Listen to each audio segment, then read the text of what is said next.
Salve Maria a todos. Livro A Paixão do Senhor, parte 25. Após a morte do Senhor. Todas as coisas choraram a morte do Senhor. Em sua morte aconteceram tantos prodígios que ficava bem claro a força escondida, mesmo depois de sua partida.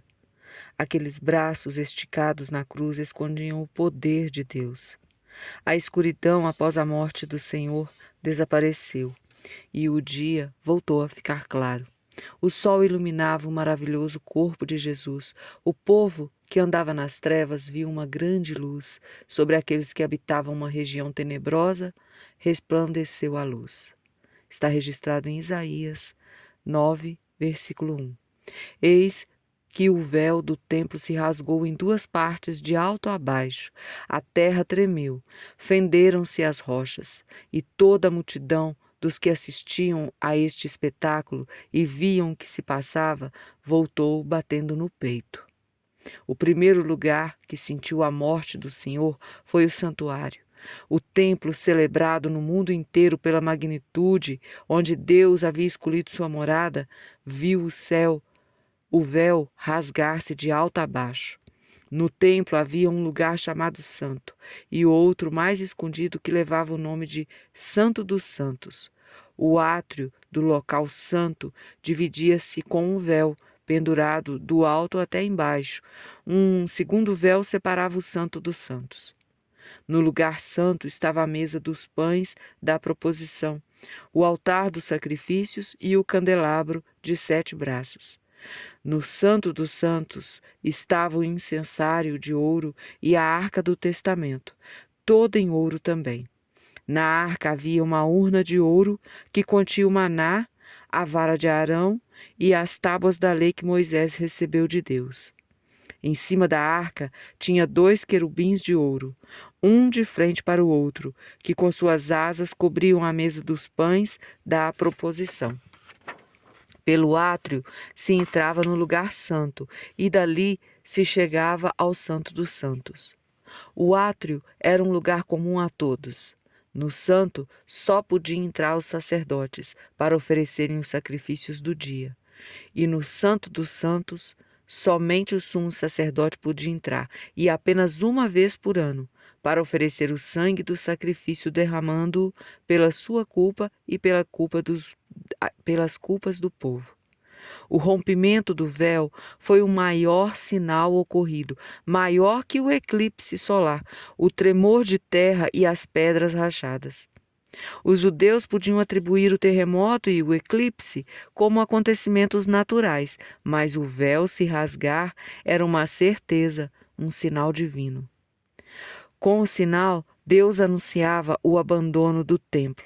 Não seria mais necessário esconder com o véu local. O templo agora estava vazio.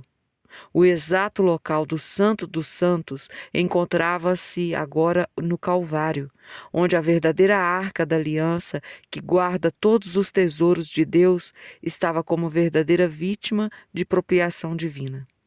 Porque é Deus que em Cristo reconciliava consigo o mundo. A vara de Arão tinha sido substituída pela cruz. As tábuas da lei foram superadas e aperfeiçoadas pelo mandamento novo, o amor. O maná ficava como uma recordação, pois o verdadeiro alimento é o corpo e o sangue de Jesus.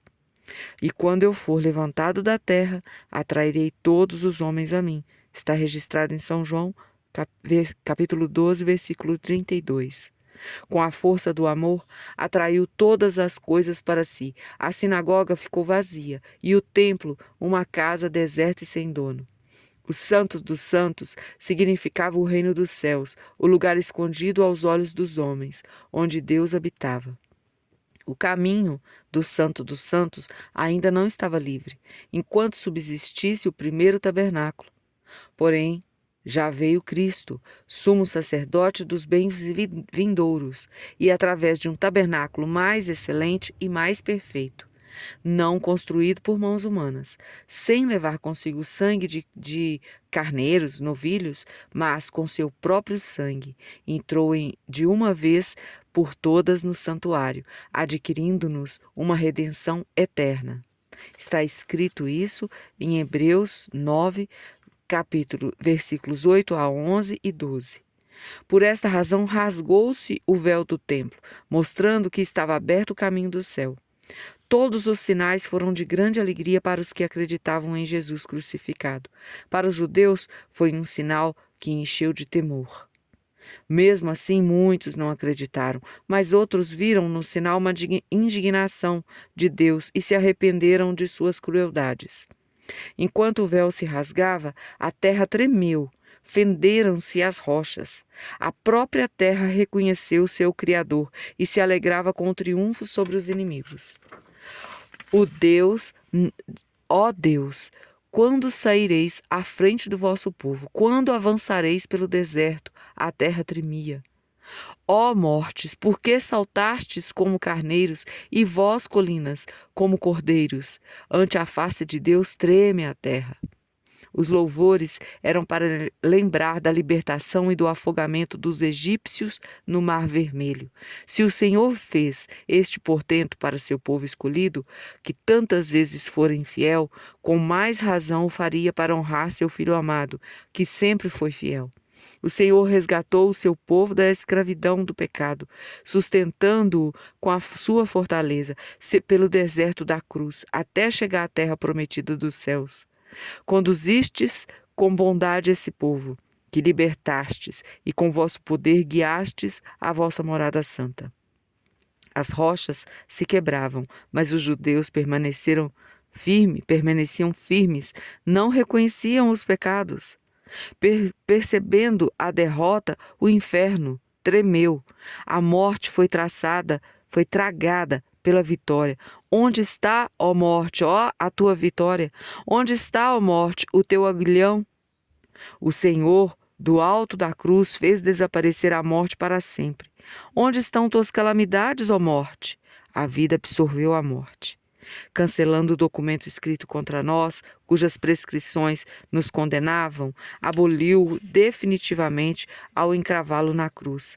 Despojou os demônios do poder que até então possuíam sobre os homens. Caíram sobre eles o terror e a angústia. O poder do vosso braço os petrificou. O reino de Cristo venceu os espíritos diabólicos. O poder do pecado e as trevas desapareceu diante do brilho luminoso da cruz. Abriam-se nos corações dos homens a fé, a esperança e a santidade. Começava a florescer um novo tempo no mundo. Muitos gentios deram testemunho. Os soldados que estavam de guarda foram os primeiros a manifestar publicamente a fé em Cristo. Graças a Jesus Cristo, vós que antes estavais longes, vos tornastes presentes pelo sangue de Cristo. Aconteceu o mesmo no nascimento. Os gentios, vindo do Oriente, vieram adorá-lo. Agora, enquanto os judeus zombavam, os gentios o reconheciam como Deus.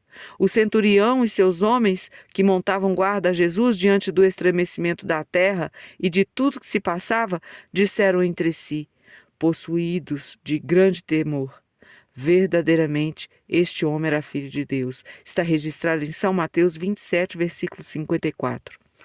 O mérito da paixão do Senhor também alcançou os judeus, e toda a multidão dos que assistiam a este espetáculo e viam o que se passava, voltou batendo no peito. Está registrado em São Lucas 23, versículo 48. Abriu-lhe o lado com uma lança.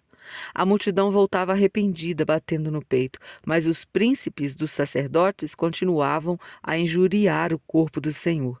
Havia uma lei que dizia: quando um homem tiver cometido um crime que deve ser punido com a morte e for executado por enforcamento numa árvore, o seu cadáver não poderá ficar ali durante a noite.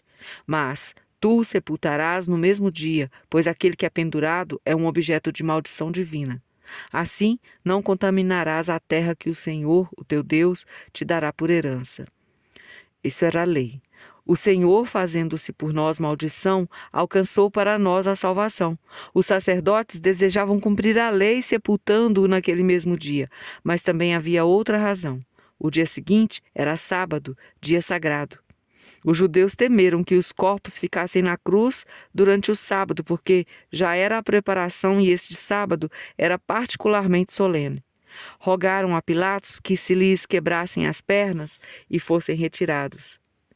Sendo sábado solene, não convia estragar a festa com uma cena tão deprimente, corpos pendurados na cruz, contaminando a terra. A aparente preocupação religiosa era, na realidade, uma falsidade. Queriam que o povo esquecesse todo o ocorrido logo, e principalmente esquecessem de Jesus. Com os corpos visíveis a todos, muitos comentários surgiriam. Então pediram para que Pilatos apressasse a morte deles e que fossem retirados das cruzes. O costume era deixar os crucificados agonizando na cruz, muitas vezes, durante dias, e depois deixando o corpo para que as aves de rapina se alimentassem. Quebrando-lhes as pernas, não teriam mais forças para respirar e morreriam rapidamente. O eclipse solar, os tremores e o céu do templo rasgado não foram capazes de abrir os olhos daqueles malditos sacerdotes. Eles não sabiam que o Senhor já estava morto, e quebrando-lhe as pernas, além da crueldade, acabariam com tudo. Tudo tinha que se cumprir. Não lhe quebrarás osso algum, não quebrarão nenhum dos seus ossos. Ele protege cada um dos seus ossos, nenhum só deles será quebrado. Assim se cumpriu a Escritura: nenhum dos seus ossos será quebrado. Registrado em São João 19:36. Apesar dos inimigos desejarem o contrário. O Senhor morreu quando quis, apesar do esforço dos sacerdotes. Vieram soldados, quebraram as pernas do primeiro, do outro ladrão, e com ele foram crucificados. Com ele foram crucificados. Chegando, porém, a Jesus, como o vissem já morto, não lhe quebraram as pernas. Naquela mesma hora, o ladrão arrependido foi levado ao paraíso. Um dos soldados abriu-lhe o lado com uma lança, para ter certeza que estava morto. De igual modo, os nossos pecados atravessaram o coração de Jesus.